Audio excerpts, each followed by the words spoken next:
Bismillahirrahmanirrahim. Assalamualaikum warahmatullahi wabarakatuh. Perkenalkan, nama saya Mujiddan Gani Almuhi. Saya berasal dari Desa Babakan Jati, Kecamatan Ciganamekar, Kabupaten Kuningan. Dan saya bersekolah di MA Al-Aqwan. Di sini saya akan membacakan fasal wal matruku minas sholat, tetapi bagian wal hayat.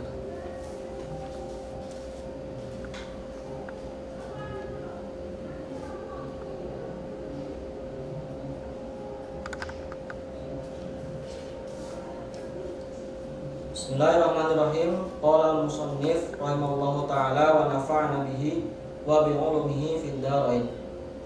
Wal hayatu kat tasbihati wa nahwiha mimma la yujbaru bisujudi. La ya'udul musalli ilaiha ba'da tarkiha wa la yasjudu li sahwi anha sawa'un tarakaha amdan aw sahwan.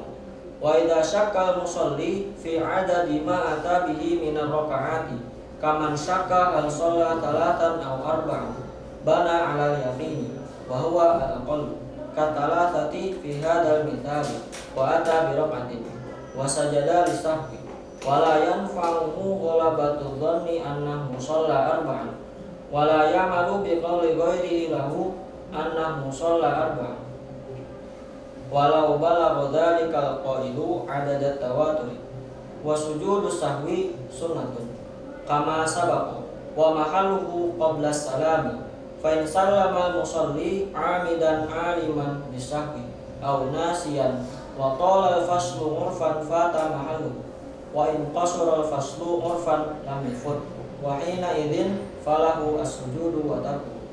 Faslun ay hadha faslu fil awqati allati tukrahu sholatu fiha tahriman kama fil rawdati wa syarhil muhadzabi huna wa tanzihan kama fit tahqiqi wa syarhil muhadzabi fi nawaqidil wudu'i wa khamsatu awqatin la yusalla fiha illa sholatun laha sabab imma mutaqaddimun kal fa'itati aw muqarimun ka sholatil kusufi wal istisqa'i. Fal awwalu minal khamsati as-sholatu allati la sababa laha idza fu'ilat ba'da sholati subh wa tastamirul karahatu hatta tatlu'a asy-syamsu. Wa tsani as-sholatu 'inda tulu'iha wa idza tala'at hatta tatakamala wa tartafi'a qadra ramhin fi ra'yil 'ain.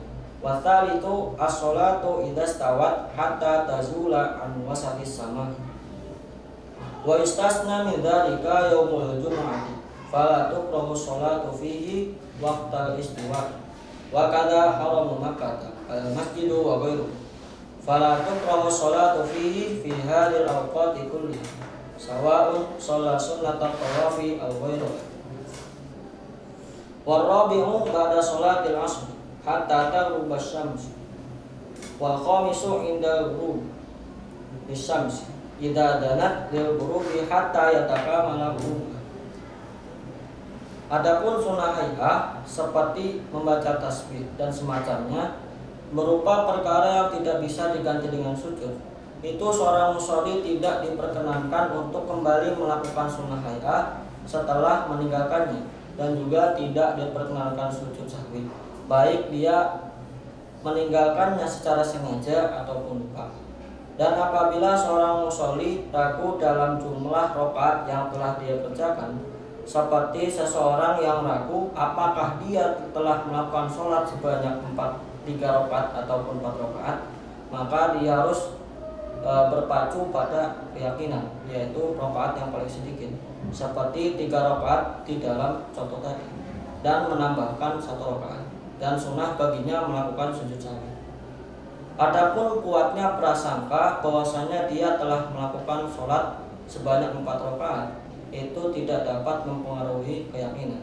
Dan juga seorang musolli tidak diperbolehkan mengamal pada perkataan yang orang lain bahwasanya dia telah melakukan sholat sebanyak 4 rakaat, walaupun jumlah orang yang membaca tadi mencapai derajat mutawatir. Adapun sujud sahwi itu hukumnya sunat seperti keterangan yang sudah dibahas.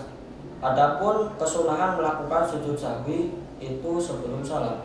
Maka apabila seorang musolli sudah terlanjur melakukan salam dalam kondisi sengaja dan juga mengerti bahwasanya dia itu lupa, ataupun ketika melakukan salam tadi dalam kondisi lupa, sedangkan waktu pemesannya tersebut itu lama secara huruf, maka kesunahan melakukan sujud sahwi tersebut menjadi gugur.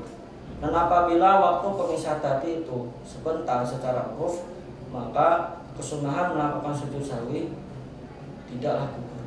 Dan pada saat itu diperbolehkan bagi seorang musolli untuk melakukan sujud ataupun meninggalkannya. Ini adalah sebuah pasal yang menjelaskan tentang beberapa waktu yang di dalamnya dimakruhkan melakukan sholat dengan status makruh tahrim, seperti keterangan yang terdapat di dalam kitab Rawdah dan Syarah Muhadzab di dalam pasal ini, dan juga dengan status makruh tanzih seperti keterangan yang terdapat di dalam kitab Tahqiq dan Syarah Muhadzab di dalam pasal Nawaqidul Wudu. Adapun 5 waktu itu tidak diperkenankan melakukan sholat di dalamnya kecuali sholat yang mempunyai sebab. Ada kalanya disebabkan muqtaqadim seperti sholat qadha, ataupun disebabkan muqarin seperti sholat kusuf atau gerhana dan juga sholat istisqa. Adapun yang pertama itu adalah sholat yang tidak mempunyai sebab apabila sholat tersebut dilakukan setelah melakukan sholat subuh dan hukum makruh tersebut terus sampai terbitnya matahari. Adapun yang kedua itu adalah sholat ketika terbitnya matahari sampai sempurnanya matahari dan terangkatnya matahari sekadar 1 tombak dalam penglihatan mata. Adapun yang ketiga itu adalah sholat apabila matahari berada dalam waktu istiwa, yaitu matahari terdapat di atas kepala kita sampai lingsirnya matahari, tergelincirnya matahari dari tengah-tengah langit. Dan dari kemakruhan melakukan sholat pada waktu istiwa mengecualikan melakukan sholat pada waktu Jumat, maka tidak dimakruhkan melakukan sholat pada waktu istiwa di hari Jumat.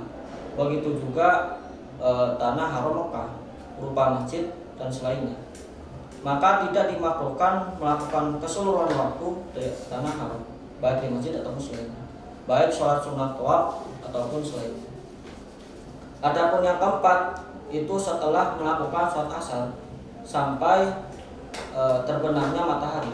Adapun yang kelima itu ketika terbenamnya matahari sampai sempurna terbenam. Dalam pembahasan nahwu saya akan menjelaskan tentang isim yang dimabnikan. Kenapa isim dimabnikan? Karena isim tersebut serupa dengan kalimat huruf. Ada kalanya dalam segi wati yaitu pembentukan asal, maknawi dalam segi makna, istimali dalam segi penggunaan, iftiqori dalam segi kebutuhan. Dalam pasal ini terdapat lafaz qobla. Qobla ini adalah termasuk isim yang dimabnikan karena dia serupa dengan kalimat huruf dalam segi iftiqor. Kenapa serupa dengan kalimat dalam segi iftiqor? Karena qobla sendiri adalah isim yang wajib didofakan. Berhubung wajib didofakan, maka dia termasuk butuh terhadap mudhof ilaih. Berhubung selalu butuh terhadap mudhof ilaih, maka nanti dia dikategorikan sebagai isim mabni karena serupa dengan kalimat huruf dalam segi iftiqor. Tapi kemabniannya tadi bisa batal dikarenakan dia memasukkan tanda kalimat isim asli yaitu idhofah. Nah, ketika qobla didofakan, maka yang tadinya mabni menjadi mu'rab kembali karena kemabniannya tadi itu dilemahkan oleh tanda kalimat isim asli yaitu idhofah. Dan yang kedua, saya akan menjelaskan tentang sorof. Nah, pada lafaz fata adalah termasuk fiil bina ajwab, yaitu fiil yang ain fiilnya berupa huruf ilat yaitu waw. Nanti kan aslinya adalah fawata. Pertanyaannya, kenapa ketika bentuk fiil mati itu dibaca fata tidak fawata? Karena terdapat kaidah di dalam kitab Mihal yaitu ulibat al-wawu alifan ditaharrukiya wan fitahima qobla. Ketika huruf ilat waw tadi diharokati dan sebelumnya adalah huruf yang merupakan fathah, maka waw tadi harus diganti dengan alif untuk mencocokkan terhadap huruf sebelumnya. Fasoro fata, maka jadilah menjadi lafaz fata. Terus yang terakhir adalah saya akan menjelaskan tentang fikih di dalam hukum kemakruhan melakukan sholat di 5 tempat tadi. Nah, kemakruhan tadi dibagi menjadi 2. Ada kalanya ditaklukkan kepada waktu dan ada kalanya ditaklukkan pada fi'il.